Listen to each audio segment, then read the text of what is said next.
شما چند سال اعتیاد داری؟ من هولوش تقریبا 10 سال. ها. به ما بگین که چه میکنی؟ زندگی میکنی. اسمش زندگی اگه باشه. حالا حواست هست، چی میخوای چیکار کنی؟ الان هم پیش موندم یا باید برم گرم خونه‌ای که دولت طبعش دیگه، خب بعد برم اونجا بخوابم. آها.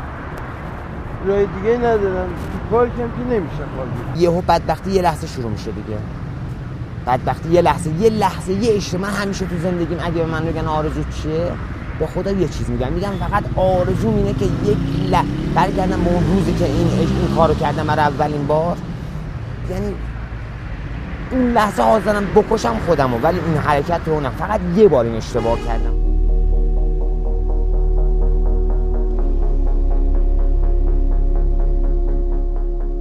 دوست دارم برگردم پیش زن بچه‌م، برگردم شب بالا سرم سخت باشه، آسایش داشته باشم، آرامش داشته باشم. دولت برای من چیکار کرده؟ خود من شخصی بودم که بعضی موقع بیرونی مثلا آدمای کارتون خوابونات ما یا حرف از معتاد میشد، مثلا خیلی با ریشخند و خیلی بلند میگفتم مگه میشه آخه آدم بره تو چوب بخوابه؟ یعنی میشه؟ من فکر میکنم دولت میومد برای شخصی که ترک میکرد یه مقدار بها میداد.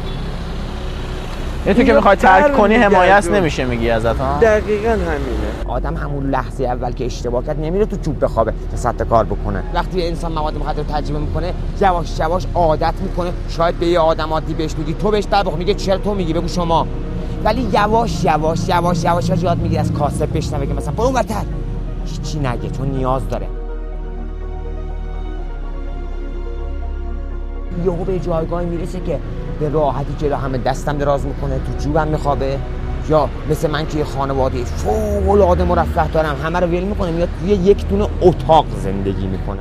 من کاری داشتم که توی یکی از این مؤسسات دولتی کار میکردم که اسمشو نمیخوام الان بیارم، وابسته به شرکت نفت بود. کار اینجوری بگم بهتون، اصلا التماسم میکردن کار میکردم. همیشه زندگیم خیلی خوب بود. بعدش رفتم برای اینا خونه پیدا کردم، بعد چون خونه مجردی بود دیگه، 3 نفر بودن. یه روز بهشون گفتم که منم میرفتم. یه روز رفتم اون تو دیدم بله 3 نفری نشستن دارن تریاک میکشن. من یه آدمی بودم لذت طلب بودم، دیدم میکشن، رفتم گفتم که منم میخوام بکشم. یکیشون برگشت گفت که آقا نکش تو. گفتم چرا؟ گفت تو آدمی هستی که من میدونم دنبال لذت زیاد میدی، نکن این کارو تو. گفتم مگه میشه شما بکشید من نکشم؟ بکشه به زور، به ضرب زور. کشیدم، از دستش گرفتم کشیدم. خیلی جالبه. فردا دوباره زنگو زدم ساعت 4 بعد بود. در باز کردم. تا در باز کرد گفتم که دیروز داشتیم چیکار می‌کردیم؟ آوردم. بشینیم باز کنیم. یه نگاه کرد. خودت رفتی تهیه کردی یعنی؟ خودم رفتم سریوسه از 10 جا پرسیدم، برگشت به من یه نگاه کرد گفت که فلانی نمیگم تسلیت میگم دیگه تو تموم شدی.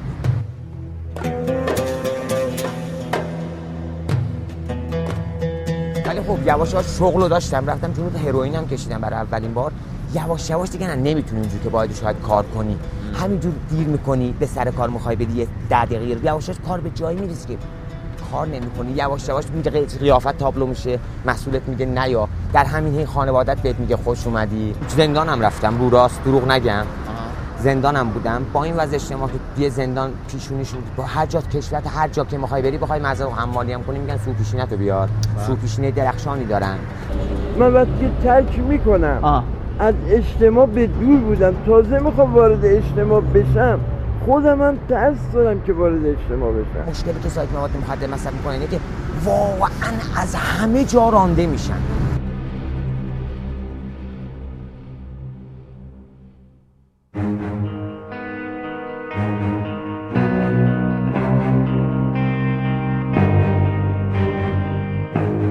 اینایی که اینجا میان هر شب اینجا میان دست فروشی؟ هر شب میان دست فروشی. آره معتادن اکثرشون ها؟ زیادشون معتاده، کمشون سالم. مامورا میاد اینا را اینور اونور میکنه. زیاد میان از این برای میدون میگن برو اونور. اینا سرم میفروشن. کاسبی ها؟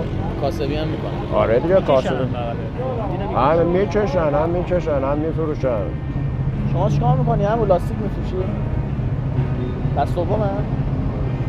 دفعه آخری که من ترک کردم تو کمپ بودم، 6 ماه بود که اصلا جای مناسبی نیست برای ترک کردن. اینو واقعا میگم. اینو الان خدا شد از کمپ اومدم یه مدتی نمیکنم، ولی نمیدونم این مدت ادامه داشته باشه یا نه. لااقل دولت یه پشتیبانی بکنه، یه مرکزی، یه جایی بسازه بگه آقا شما که ترک کردی ما به اصطلاح کار بهت میدیم که دیگه نره سراغ اعتیاد، نری سراغ اعتیاد و برگردی به خانواده. وقتی کسی معتاد میشه شاید از 100% 10% بتونه برگرده. چقدر خوب و زیباست که همه ما تلاش کنیم از ابتدا این کار نشه، یعنی یه کاری کنیم نشه، باید ریشه نشه. من میتونم اسم شما رو بپرسم؟ اگه میشه نگو. فامیلیتون رو نه اسمتون رو دوست نداریم بگین؟ نه